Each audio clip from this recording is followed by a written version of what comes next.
Bienvenidos a una entrega más de la Palabra de Dios esta mañana. Tenemos hoy tercer domingo del año ya. Nos queda el próximo domingo y se acabó este mes de enero. Eso pasa muy rápido. Y el mensaje de hoy se llama 2025, el poder de un nuevo comienzo. Siempre que empezamos año, pasa algo. Y es como que decimos, bueno, este año sí voy a adelgazar, que lo dije hace 8 días. Hoy no voy a predicar más de eso, ¿no? De la dieta espiritual. Uno dice, este año sí voy a bajar de peso. O uno dice, este año sí voy a hacer más ejercicio. O uno dice, este año sí voy a lograr lo que el año pasado no hice. O voy a pagar todas mis deudas porque el año pasado no lo pude hacer. O voy a ahorrar porque el año pasado todo me lo gasté y hasta lo que no tenía me endeudé. Cuando comienza el año, comienza un nuevo ciclo, una nueva oportunidad. Y lo que yo quiero hoy dejar en ustedes, y vamos a estar meditando en Isaías 43 del 14 al 18, todavía no, pero ese va a ser nuestro pasaje central. Lo que yo quiero que usted se lleve en su corazón y en su mente es esta frase, que Dios es el que tiene el poder de hacer nuevos comienzos. De hacer nuevos comienzos. ¿Cuántos de acá han estrenado carro 0 kilómetros? Levanten la mano sin pena. Bueno, varios, ¿no? Por algunos años yo me resistí a esa idea. Yo decía, no, yo que voy a estrenar carro, eso es perder plata, porque uno saca el carro del concesionario y de entradita le perdió 5 millones. Por algunos años me resistí, hasta que un día me convencí. Dije, bueno, camine pues. Y lo hicimos con mi esposa, sacamos un carro 0 kilómetros. La experiencia es espectacular. Claro, ¿se pierde plata? Sí se pierde plata. Pero la experiencia es buena, porque usted se sube al carro nuevo y va al concesionario y usted abre las puertas y usted dice, wow, en este carro nadie se ha sentado. En este carro nadie ha manejado. Huele diferente, huele a nuevo. Y ese olor a nuevo es algo que uno quiere como que dure por años, ¿verdad? Venden aromatizantes con olor a nuevo. Porque lo nuevo siempre nos trae una esperanza. Lo nuevo siempre nos anima. Nos hace pensar como que lo de atrás quedó atrás. Y eso es un poquito de lo que hoy quiero hablar con ustedes. Vamos a hacer un ejercicio bíblico. Perdón que los voy a llevar como a su infancia un poquito, ¿verdad? Con caricaturas. Y quiero que me contesten si se acuerdan quién es ese personaje en la Biblia. Pedro. ¿Por qué lo adivinaste? ¿Por el gallo? No, uno podría decir que es un paisa que está matando una gallina para un sancocho. Pero bueno, sí, correcto, Pedro. La historia de Pedro, la voy a decir muy rápidamente, es que Pedro negó a Jesús 3 veces. 3 veces dijo, yo no conozco a ese tipo. Y le dijeron, tú eras uno de ellos. Entonces, para que le creyeran, comenzó a decir vulgaridades, groserías, y lo negó. Sin embargo, cuando lo negó, dice que Jesús estaba a una distancia y lo vio desde arriba y se cruzaron una mirada y Pedro salió llorando amargamente. Sin embargo, después, cuando Jesús resucita, se encuentra con Pedro en la orilla del mar y Jesús le cocina un delicioso pescado a Pedro. Cuando yo pienso en esa escena, digo, qué espectacular. No me gusta el pescado, pero si me lo hace Jesús, de pronto hasta me lo como. Y Pedro estaba haciéndole un pescado a Jesús, ahí, imagínense, a la leña. Y viene Pedro y Jesús lo restaura. Por las 3 veces que Pedro lo había negado, Jesús le pregunta 3 veces, Pedro, ¿me amas? Pedro, ¿me amas? 2 veces, Pedro, ¿me amas? Y cada vez Jesús le estaba diciendo, tranquilo, hay un nuevo comienzo para tu vida.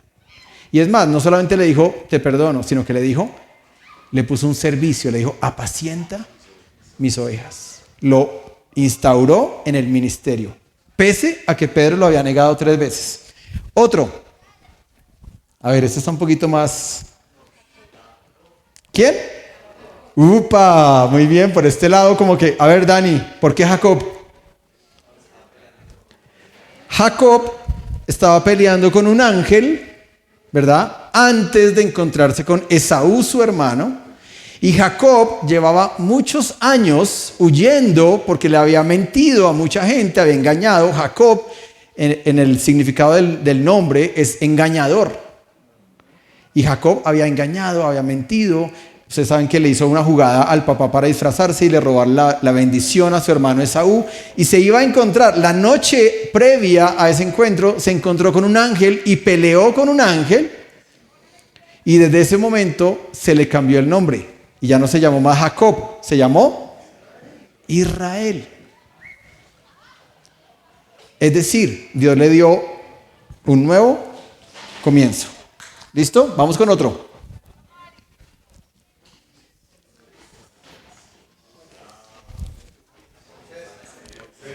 Una carroza ahogándose, ¿verdad?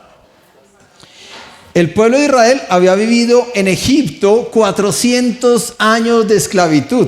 400 años. ¿Cuántas generaciones pasan en 400 años? Mínimo 40. O sea, ya no es el abuelo del abuelo, que es el bisabuelo, ni el tatarabuelo, ni el tatarabuelo, sino imagínense, hasta 40. Habían vivido 400 años en esclavitud. Pero Dios usó a Moisés para que viniera al pueblo y le dijera, ya no más esclavitud, los voy a llevar a una tierra prometida, les voy a dar un nuevo comienzo. Y los sacó. Y cuando estaban ya afuera, muy cerca de Egipto, dice que el faraón se arrepintió, vino y los persiguió. Y cuando cruzaron el mar, ¿cuál era el mar? Rojo. Cuando cruzaron el mar, el pueblo cruzó y apenas venían los soldados del faraón, los ahogó. Los ahogó y los desapareció para siempre. Es decir, Dios estaba diciendo para su pueblo, viene un nuevo comienzo en una nueva tierra. Listo, seguimos. Ruth, muy bien, Mafe, la profe de Acadi. Ruth, la moabita. Ruth, la moabita, no era judía. Y cuando murió su esposo quedó viuda. Pero se fue, acompañó a su suegra, ¿cómo se llamaba? Noemí. Acompañó a su suegra Noemí y se quedó con su suegra. Ella podría haber dicho, no, que va, yo voy a ir a arreglar mi vida y voy a buscarme un hombre porque yo todavía soy joven. Pero Ruth no hizo eso. Y aunque no era judía, se fue con Noemí, comenzó a sobrevivir levantando espigas de lo que sobraba en el campo de Booz, que sí era judío. Y con el tiempo Booz se enamora de Ruth y se casan. Y de ese matrimonio viene Jesús. El rey David es el nieto de Ruth. ¿Listo? Entonces lo que esta mujer viuda había pensado, se me acabó la vida, quedé sola, quedé abandonada, quedé en la calle. Dios viene y hace un nuevo comienzo. Un poquito más de Biblia. Otra. El hijo pródigo. ¿Por qué lo supiste, Leo? Por los cerdos. Todo el mundo le echa la culpa a los cerdos, pero aquí todos comemos cerdo. Bueno, no sé si todos, pero... El hijo pródigo dice que un hijo, contó Jesús la historia, que un hijo mató a su papá en vida porque le pidió la herencia y era igual que matarlo, y se fue y gastó toda su herencia en rumba, farra, mujeres, trago, todo lo que usted se puede imaginar. Hasta que llegó un momento en que se quedó solo y le tocó trabajar alimentando a los cerdos. Y ni siquiera se podía comer la comida de los cerdos. ¿Usted ha visto la comida de un cerdo? Es horrible. Y dice que él deseaba la comida de los cerdos, era tal el hambre. Hasta que cayó en sí y regresó a su padre. Y él dijo, bueno, mi papá por lo menos que me vuelva un esclavo de su casa, el siervo. Y su papá lo restauró, le puso un anillo, le puso una túnica, lo vistió, hizo una gran fiesta y le dio un nuevo comienzo. ¿Listo? Vamos con esta. Esa sí es muy fácil, ¿no? La canción de mi amigo Alex Campos. Los animalitos subieron de 2 en 2. Bueno, era la canción con la que cerrábamos la primera gira que hizo en el año 2000. Entonces dice que Noé, Dios le dio la oportunidad de hacer un nuevo comienzo para una nueva civilización, porque todo el mundo se perdió y solo Noé y su familia se salvaron en el arca. Y Dios le dio la oportunidad de decir, todo el mundo va a morir, pero tú tienes el nuevo comienzo de una nueva civilización. Por favor, que me respeten, que me amen. Y última.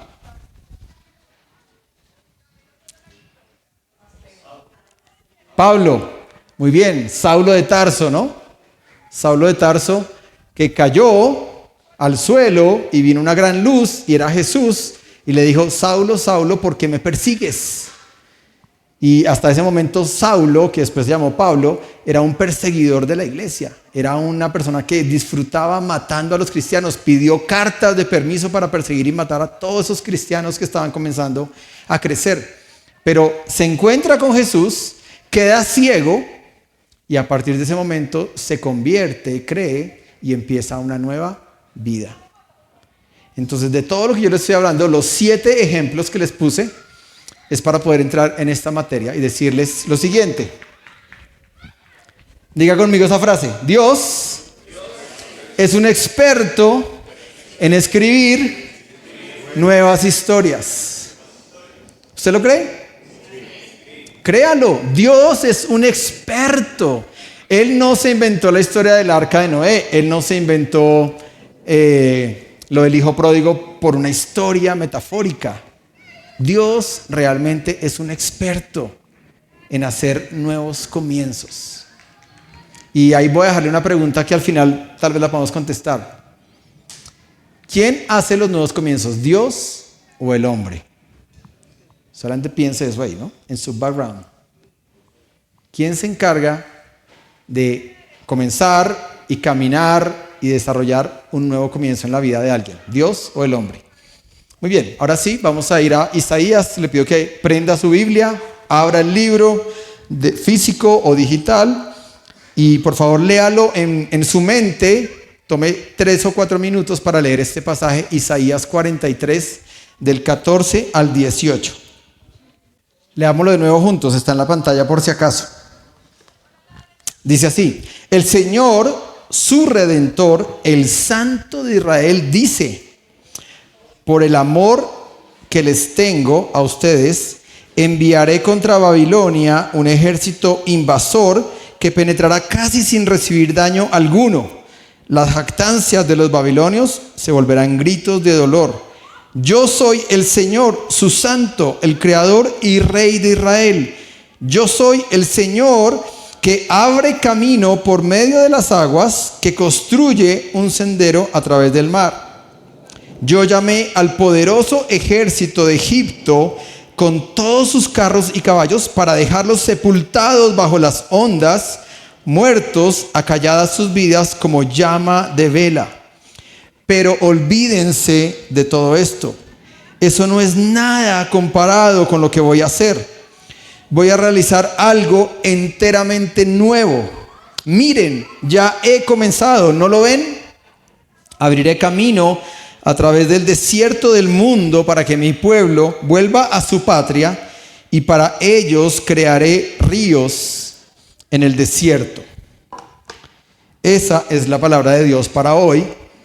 Y voy a hacer un contexto histórico muy rápido, porque cuando leemos los profetas podemos perdernos en la línea del tiempo. Cuando Isaías está escribiendo este pasaje, los judíos están en exilio, deportados en Babilonia. ¿Cuánto duró ese exilio? ¿Alguien sabe? 70 años. Era una profecía que había hecho Jeremías y que está en Segunda de Crónicas. Era una profecía, 70 años. ¿Y sabe por qué 70 años? Cada año de los 70 eran los 70 años que Israel no había dejado descansar la tierra. Cada 7 años Dios les había dicho: tienen que cada 7 años dejar descansar la tierra, tener un año sabático. O sea, yo trabajaba los 6 años y en el 7º yo tenía que dejar descansar la tierra. Israel no lo hizo así. Ahora, preguntas de conocimiento bíblico. ¿Por qué? No, más bien, ¿cómo vivía una persona? ¿De qué vivía una persona que trabajaba 6 años si en el 7º año no podía trabajar? Muy bien, Erika. Porque Dios dijo: el 6º año les voy a dar el doble de cosecha para que ustedes ahorren y guarden en sus graneros Con eso, el séptimo año pueden dejar descansar la tierra. Dios es perfecto. Dios no se equivoca. Entonces, con eso en mente, vienen las preguntas difíciles. ¿Por qué los benditos judíos no dejaron descansar la tierra por 490 años? Porque 70 por 7 da 490 años. ¿Por qué creen? Echen globos. Avaricia, muy bien. Falta de fe. Dijeron, no, eso yo aquí tengo ahorrado, pero eso mejor sigamos ahorrando. Porque quién sabe si de pronto nos metemos en otra pandemia y entonces vamos a estar listos. Entonces siguieron acumulando. Avaricia. Falta de fe. ¿Qué más? Mala administración. ¿Qué dijo Eri? Despilfarro. Ellos dijeron lo que dijo Eclesiastés, ¿no? Comamos y bebamos, que mañana moriremos. Dijo Eclesiastés, ¿no? Yo no estoy diciendo nada más que la palabra. Desobediencia. La verdad fue que el pueblo se fue tras otros dioses, se fue tras otros ídolos, se mezclaron con la cultura que no tenían que mezclarse y se olvidaron de todos esos detalles. Y yo creo que en el corazón humano es peligroso cuando a uno le empieza a ir bien. Porque a uno le empieza a ir bien y entonces comienza la codicia o la avaricia a decir, uy, no, me llegó más, pero yo necesito más. Y si tengo oportunidad de ganar más, venga, sigamos ganando y sigamos acumulando. Y Dios les había dicho, no lo hagan, dejen descansar la tierra. Entonces, como se olvidaron 490 años, entonces Dios los mandó 70 años a Babilonia. Por eso, Isaías, cuando escribe este texto, los judíos están deportados, exiliados en Babilonia, y por eso mire lo que Dios dice: por el amor que les tengo a ustedes, enviaré contra Babilonia un ejército invasor. ¿Quién iba a ser ese ejército? ¿Quién? Los persas. Muy bien, eso es histórico, y eso ya pasó y está comprobado por los libros de historia del mundo, ¿no? El rey Nabucodonosor, que era el babilonio, fue derrotado por el rey Ciro de Persa. O sea que cuando Isaías escribe esto, todavía no había sucedido esto, faltaban como 60 años para que pasara esto, pero él en profecía le dice al pueblo, Dios los ama tanto, que aunque ustedes se han olvidado, cuando uno lee los versículos arriba del 14, lo que Dios les está diciendo es, oiga, el pueblo está mal, se olvidaron de mí, se fueron tras otros dioses, ustedes no se acordaron de mis ordenanzas, se portaron mal, pecaron, pero luego viene esto, y lo que está diciendo ahí Isaías es que el gran amor que Dios les tiene va a hacer que venga un imperio, que es el imperio persa, y el imperio persa va a derrotar al imperio babilónico, y cuando el rey Ciro logra eso, habían pasado 70 años, el rey Ciro lo primero que hace es que le dice a los judíos, regresen a su tierra. En ese tiempo son historias como las que ya hemos leído, que ustedes conocen como la de Daniel. Daniel fue uno de los jovencitos que fue deportado a Babilonia, ¿se acuerdan? Y lo llevaron a la corte del rey. Historias como la de Esther, la reina Esther, que la leímos hace poco. Esther fue una mujer que cuando ya no estaba en Babilonia, porque Esther, acuérdense que estaba ahora con el rey Artajerjes, que era persa, pero Esther fue una mujer que estaba después del exilio. Algunos judíos no quisieron regresar. Esther fue una de ellas y se quedó en una provincia, y es donde pasa toda la historia de la reina Esther. Ageo también es un libro, un profeta menor, no sé si usted conoce la historia de Ageo, pero Ageo era contemporáneo con Nehemías, otro libro de la Biblia. Ageo reconstruyó el templo de Jerusalén, porque cuando Babilonia conquista Jerusalén, lo primero que hacen es que destruyen el primer reino, que fue el primer templo, que fue el templo de Salomón. Lo destruyen todo. Entonces Ageo, que es uno de los libros de la Biblia, un profeta menor, él va y reconstruye el templo, y Nehemías reconstruye las murallas de Jerusalén. Todo eso para decir que ese es el contexto de lo que estamos hablando. Y ahora lo que yo quiero es pensar el antes y el después. Y partí la historia bíblica un poquito con esta raya para decir que el antes es lo que usted ya leyó, que ya se lo conté, pero el después comienza en el versículo 18. Y ahí está el corazón del mensaje hoy para usted. Y comienza con una palabra que me encanta, que es pero. Porque en la Biblia, cuando usted encuentre un pero, quiere decir que todo lo de antes quedó atrás. ¿Verdad? Cuando usted le dice de pronto a su hijo, yo te quiero mucho, pero, ¿qué es lo que viene ahora? Un regaño, ¿sí o no?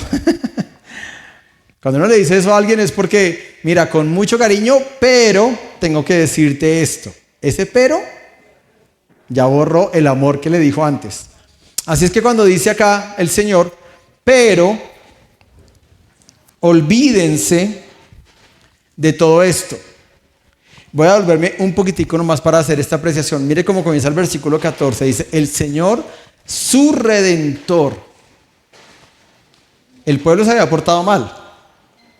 Y Dios les habla como su Redentor. ¿Qué es un Redentor? Es un Salvador. Y yo me puse a pensar, bueno, como Superman, ¿no? ¿Sí? O como Spider-Man. ¿O cuál le gusta? ¿Iron Man? ¿Batman? No sé, el que a usted le guste. ¿Capitán América? Ah, sí, muchas mujeres dijeron, Capitán América. Y no voy a decir la descripción que dicen de él en Marvel, pero bueno, el de América.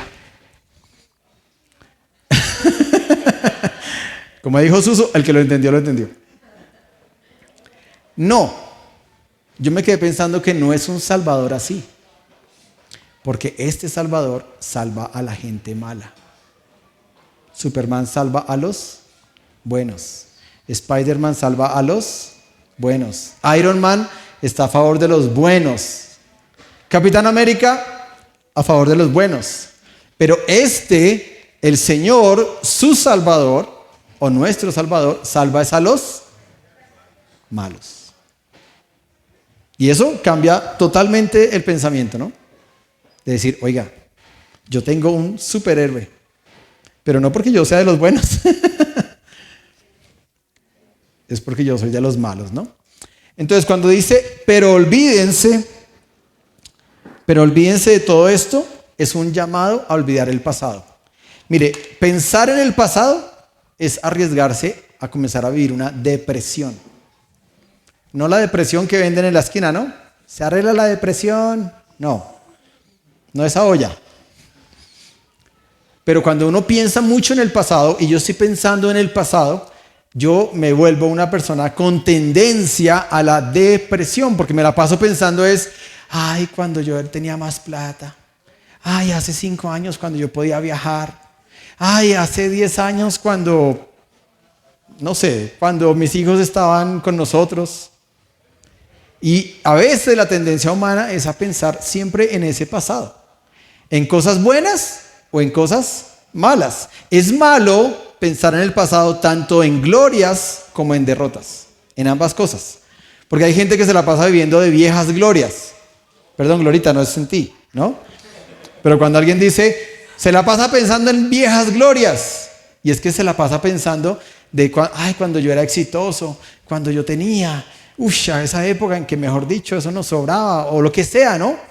O cuando mi casa estaba perfecta y en armonía, y uno se la pasa pensando en viejas glorias. Pero también puede haber la tendencia a pensar en derrotas. Es que nunca hemos tenido. Es que nunca hemos podido. Es que siempre nos ha tocado la pega de la olla. Siempre nos ha faltado ¿cómo dicen? El centavo para el peso. Y entonces, ojo, porque cuando uno se pone a pensar eso, yo le dejo ese versículo como algo profético para su vida. Pero olvídese de todo eso. Mis queridos, 2024 se acabó hace 19 días. Ya. Sepúltelo. Uno todavía sigue pensando, pero es que no, como que todavía no, yo como que todavía estoy en el... No, ya, sepúltelo, ya, 2024. Fue de ganancia, chévere, fue derrota, lo siento, ya, sepultado. Dele santa sepultura. Y ahora ponga la banderita, 2025, y dice eso, pero olvídense de todo eso, ¿no? Eso es lo que el Señor está diciendo. Y mire lo que dice. Eso no es nada comparado con lo que voy a hacer. Eso, vuelvo a pensar. Dios es experto en hacer nuevos comienzos. Dios es experto en escribir nuevas historias. Yo no sé lo que Dios escribió en mi 2024. Bueno, yo sí sé. Usted no sabe lo que Dios escribió en mi vida. Algunos saben. Pero yo sí sé y estoy expectante, estoy emocionado, estoy diciéndole a Dios, Señor, este año, ¿cuál va a ser la nueva historia? Algunos de ustedes que hoy están aquí sentados, hace un año no existían en nuestra iglesia. Pero Dios sí tenía una nueva historia que estaba empezando a escribir y iba a decir, estas personas van a empezar a venir. Yo como pastor estoy emocionado de decir cuál va a ser la foto de enero del 2026. Me emociona cuando pasan eso, que llegan nuevas familias, nuevas personas, cuando alcanzamos nuevos corazones, cuando hacemos alfa en los municipios y logramos ver corazones que se quieren enamorar de Dios. Eso para mí es como, bueno, Dios, este año vamos con toda, pero yo veré, vamos a tener una nueva historia, un nuevo capítulo. Y mire lo que dice, el versículo 19 también es súper chévere, dice, me gusta lo que dice, voy a realizar, abro comillas, algo enteramente nuevo. Es decir, Dios no le va a decir, la chaqueta de su hermano mayor, cójala. Los zapatos que más o menos sirven, hágale. No, Dios lo que está diciendo es, voy a realizar algo enteramente nuevo. ¿De quién depende? Ojo que esa es la pregunta que quiero que usted siga pensando, ¿no? ¿De quién dependen los nuevos comienzos? ¿De Dios? ¿De mí? Esa es una buena pregunta para contestar hoy, ¿no? Miren lo que dice, voy a realizar algo enteramente nuevo. Y también dice, miren, ya he comenzado, ¿no lo ven? Y eso nos habla de tener discernimiento espiritual, eso nos habla de tener percepción espiritual. Eso nos habla de que yo cada día cuando estoy comenzando el año le estoy diciendo a Dios, bueno Señor, yo tengo estos planes, yo tengo estos sueños, yo tengo estas metas, pero ¿tú qué tienes? Y se trata como de tener ese diálogo, ¿no? De decir, bueno Dios, me encantaría este año, no sé, por ejemplo, cambiar el carro. Alguien el año pasado tenía ese sueño y me encantó que en diciembre vino y me dijo, mira Paz, tremenda nave. Y yo digo, Dios es especialista en darnos algo enteramente nuevo. Lo que pasa es que ahí comenzamos a contestar la pregunta que ya hice. Cuando dice, no lo ven, ¿quién tiene que verlo?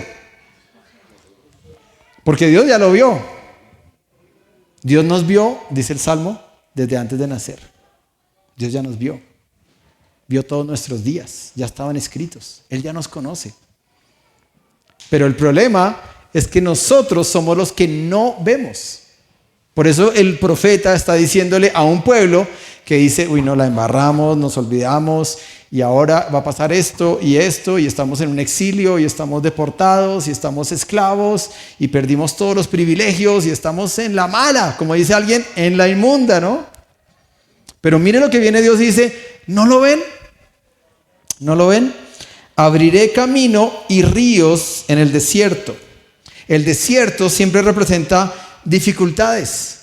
El desierto representa esterilidad. El desierto representa soledad. Yo no sé si usted el año pasado se sintió solo en algún momento. Pero el desierto significa eso. Pero mire lo que dice, abriré camino a través del desierto. Y me gusta lo que dice acá, ¿no? Y para ellos crearé ríos en el desierto. Si Dios aquí,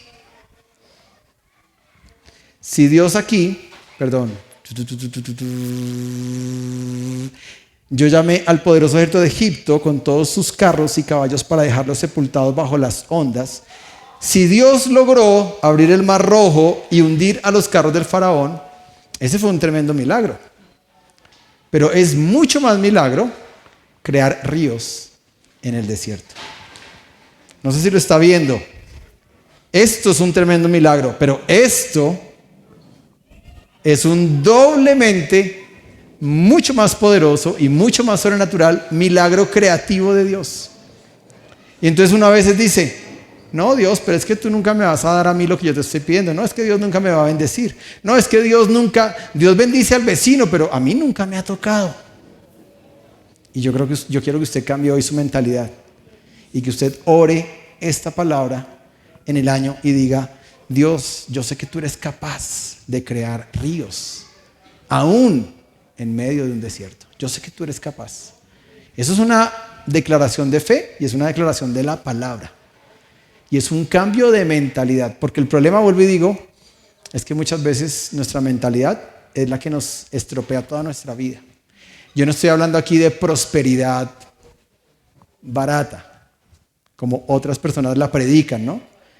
Usted nunca me va a escuchar un mensaje de esos. Yo era enemigo. Por 17 años me chupé y me aguanté, perdón la palabra, me aguanté todos los mensajes de muchos predicadores que le decían a la gente, ¿usted quiere tener una casa nueva?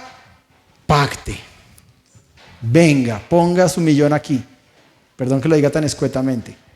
Y cuando yo escuchaba eso, yo por dentro decía, me rasgaba las vestiduras y yo decía, jamás, Señor, me permitas volverme una persona que hable de ese estilo de forma. O también la gente que dice, si usted se acerca a Dios, todos sus problemas se van a terminar. Mentiras. Yo prefiero decir la verdad. Si usted se acerca a Dios, es más angosto el camino. Es más estrecha la puerta. Pocos son los que lo caminan. Pero seguramente usted va a comenzar a caminar de una manera sobrenatural. Así es que lo que yo le quiero hablar hoy es de eso. Dios puede crear ríos. Y vamos a entrar a la parte final. Aplicaciones prácticas. El cómo. El cómo muchas veces los pastores no lo decimos. Nos encanta predicar del qué. Ya llevo 30 minutos predicando del qué. El cómo es cómo abrazar un nuevo comienzo. Dice, bueno, pastor, muy lindo el discurso, pero ¿cómo? Deme el paso a paso. ¿Listo? Entonces, el paso a paso es, número 1, siempre reconocer la necesidad de Dios. Siempre. Cuando yo digo reconocer la necesidad de Dios, es que sin Dios pueden haber nuevos comienzos. Hay gente que no cree en Dios y tiene nuevos comienzos. Totalmente cierto. Pero los nuevos comienzos nunca van a ser verdaderamente transformadores. Transformadores. En estos días nos estamos viendo una serie, o repitiendo una serie que me vi en una gira hace muchos años, que se llama El Cartel. Usted de pronto la ha visto o la ha escuchado, ¿no?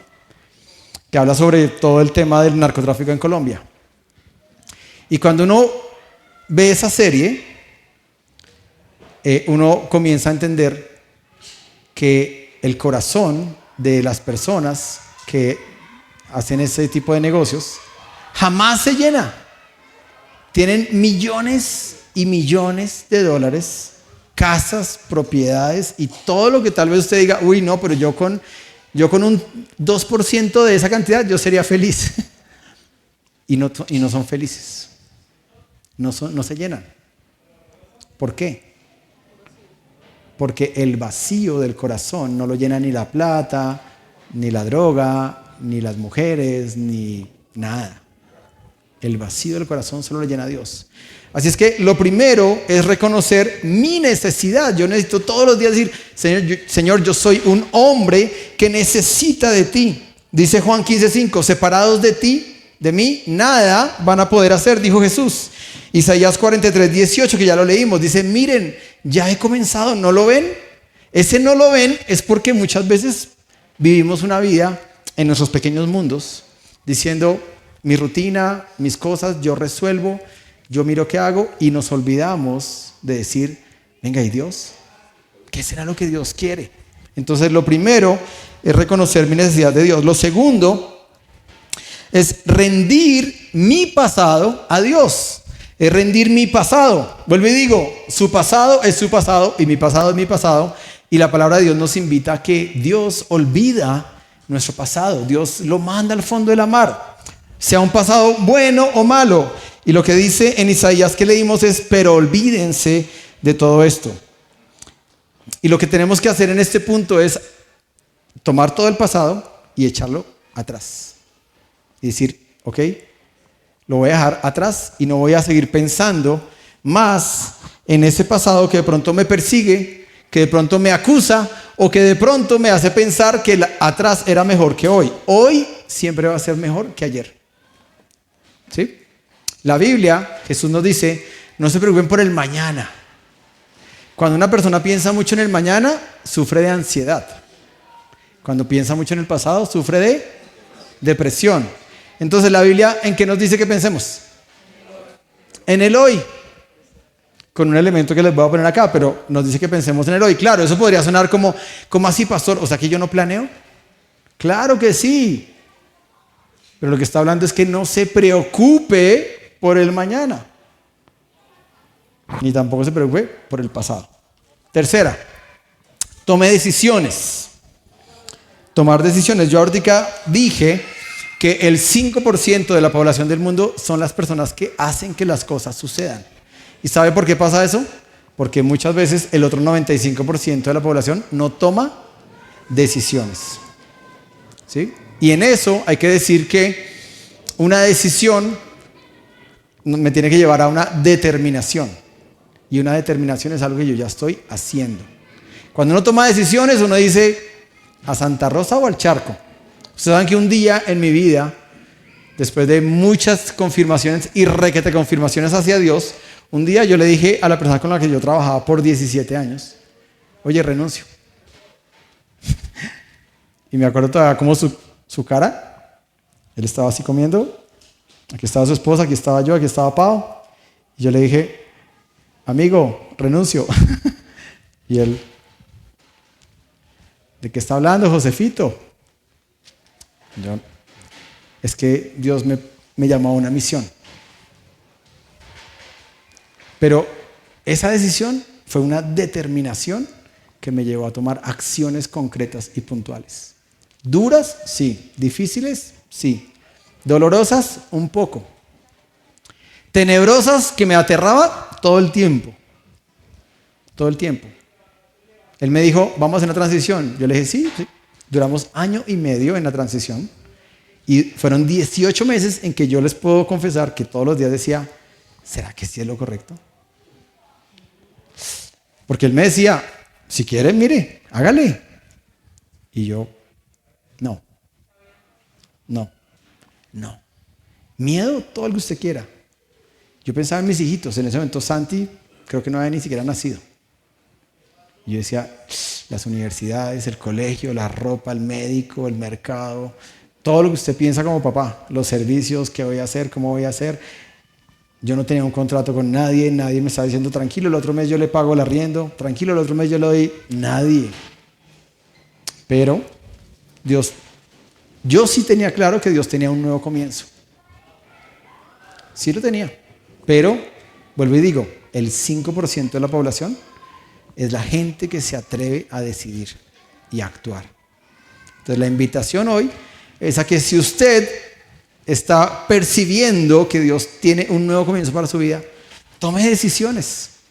Pídale a Dios sabiduría. Yo se la puse bien arriba a Dios, ¿no? Yo le dije, así como tú me hablaste, háblale a la mujer que me diste.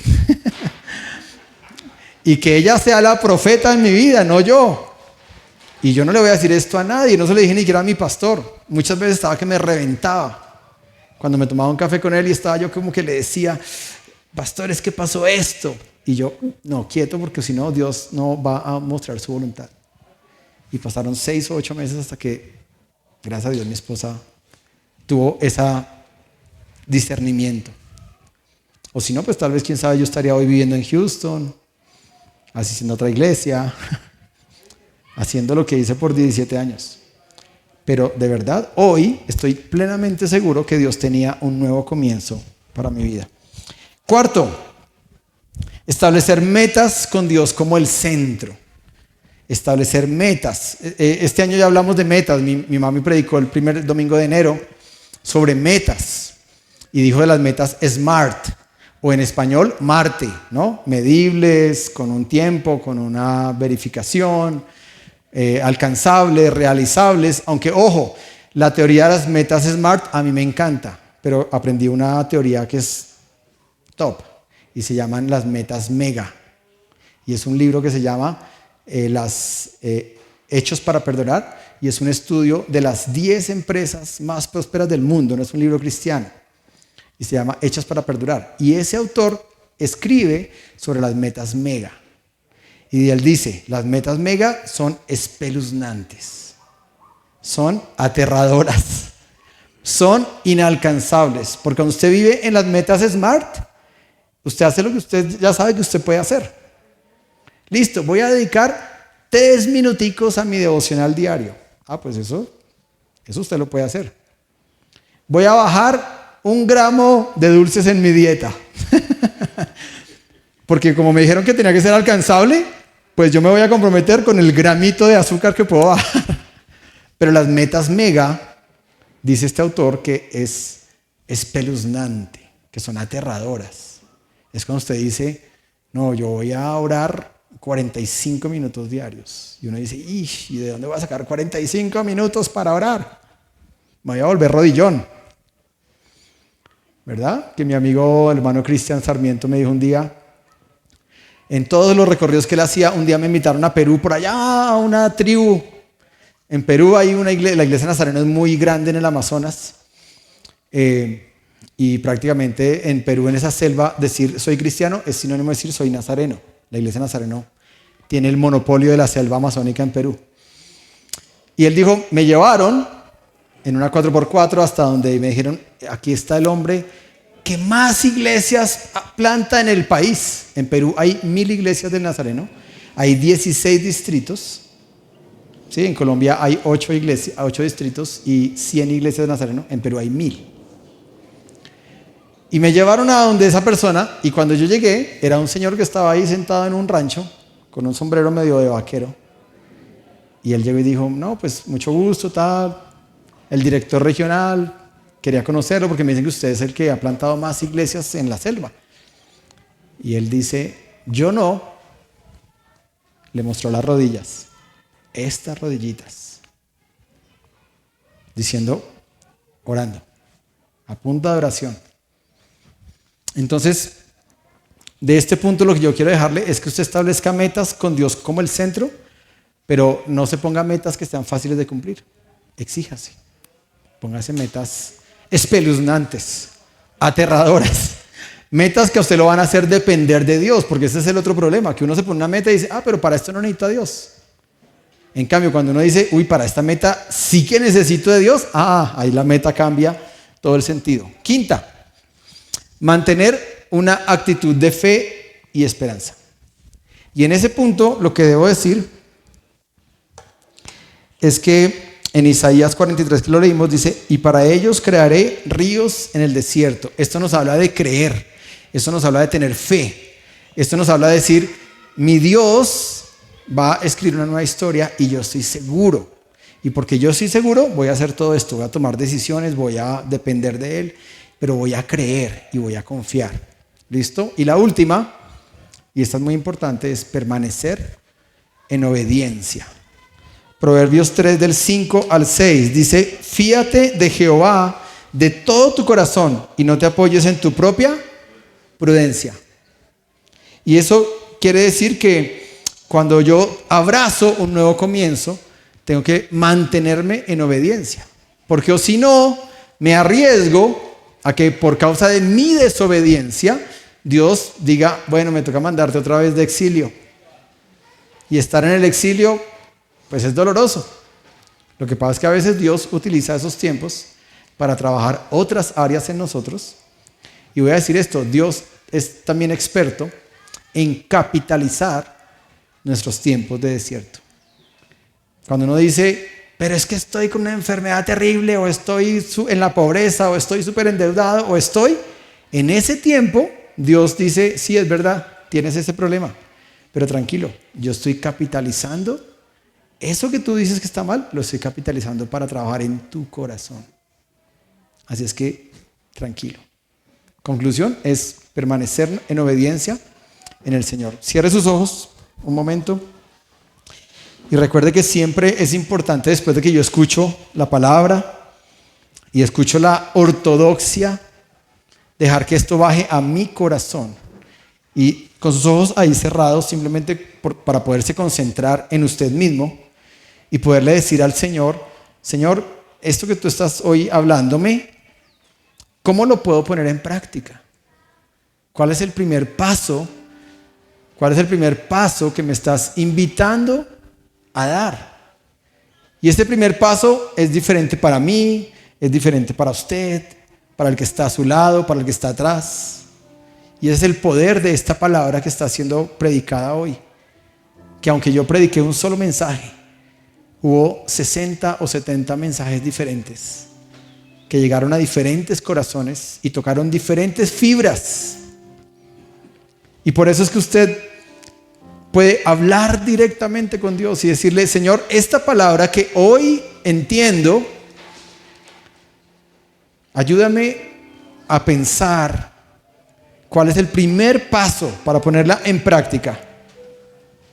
Puede ser olvidar mi pasado, o puede ser abandonar el negativismo en el que estoy, o puede ser pedirte perdón porque estoy mal contigo, o puede ser reconocer que estoy viviendo una vida centrada en mí y no en ti.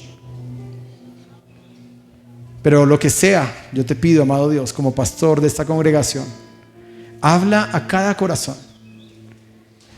y déjanos entender ese nuevo comienzo que tú tienes.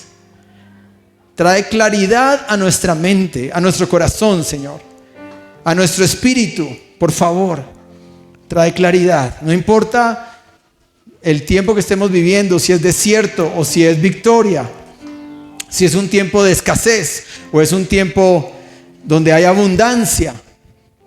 Pero permítenos, Señor, reflexionar en este momento. Gracias por darnos la capacidad reflexiva en nuestras mentes, de poder procesar los pensamientos, de poder entender y poder bajar esto a nuestro corazón, a nuestro espíritu. Y Señor, yo te pido que tú en tu palabra nos ayudes a poner en obra desde ahora, Señor. Quita nuestra incredulidad, Señor. Acalla la voz del enemigo que puede estar diciendo pensamientos de culpa, de acusación, de negativismo, que puede estar queriendo avergonzarnos o burlarse de nosotros. Señor, acalla esas voces y levanta tu voz en nuestro corazón que dice: pero olvídense de lo que está atrás. Yo ya estoy haciendo algo nuevo para ustedes. ¿No lo ven? Yo puedo crear ríos, agua dulce para saciar tu sed en medio de la sequedad, en medio del desierto. Dios nos está diciendo: para mí no hay nada imposible. Señor, permítenos entender tu mensaje, que es único para nosotros, para cada uno. De nuevo, Señor, ayúdanos a trazar las metas para este año, los propósitos. De nuevo, Señor, déjanos entender si es que no hemos podido abrazar un nuevo comienzo, porque no hemos querido abrazarlo. Mas tú siempre has estado ahí. Mas tú siempre nos has estado invitando. Pero muchas veces nuestra inflexibilidad nos ha dejado a un lado y no hemos podido conocer del todo ese plan que tú tienes, ese propósito que tú tienes, esa bendición, ese oasis lleno de agua para lavarnos, para saciarnos. Señor, permítenos. Te lo pedimos en esta tarde, Señor. Deja esta palabra grabada en nuestro corazón en estos días, Señor, que podamos seguir meditando, rumiendo en esa palabra que tú nos has dado, a cada uno.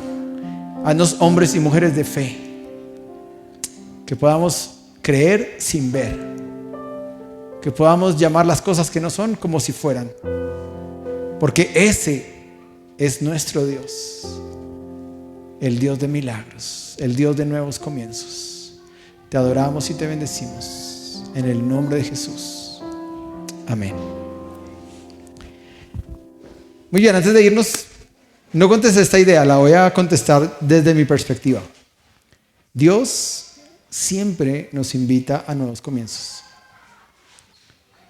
El problema es que el hombre tiene que responder, o sea, tiene que actuar. Entonces, conclusión, es un 50-50.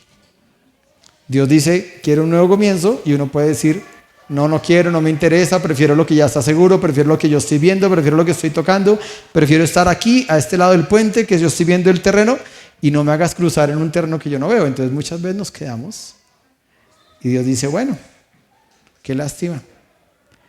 Entonces a veces Dios dice, vamos a dar cuenta que es José Luis, ¿no? Para no poner un nombre de ustedes. Bueno, José Luis, si no quieres este nuevo comienzo, se lo voy a dar a Carlos. Carlos, ¿quieres esto? Es duro, ¿no? Esa palabra. Pero así funciona. Entonces lo que yo los invito es a que de verdad creamos que Dios tiene y lo abracemos. Le digamos, Señor, perdóname porque por muchos años tal vez yo fui de los que dije, no, déjame aquí tranquilito donde yo piso, por miedo a vivir en la fe, a avanzar. Si yo hubiera sido uno de esos, hoy no existiría nada de esto. Todo esto es un milagro. Todo lo que ustedes ven aquí en esos 360 grados es un milagro, y es porque alguien dijo, me lanzo. Dios quiere que hacer cosas buenas este año con ustedes, yo estoy casi seguro. No me gusta ser de esos profetas que dice el 2025 está lo mejor por venir para tu vida. No me gusta ser así como tan.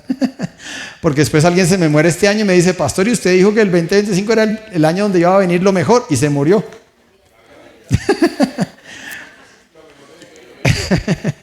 Pero más bien yo prefiero decir que el 2025 sí puede y sí es un año de nuevos comienzos en su vida. ¿Listo? Saludémonos, afuera hay cafecito, paleta.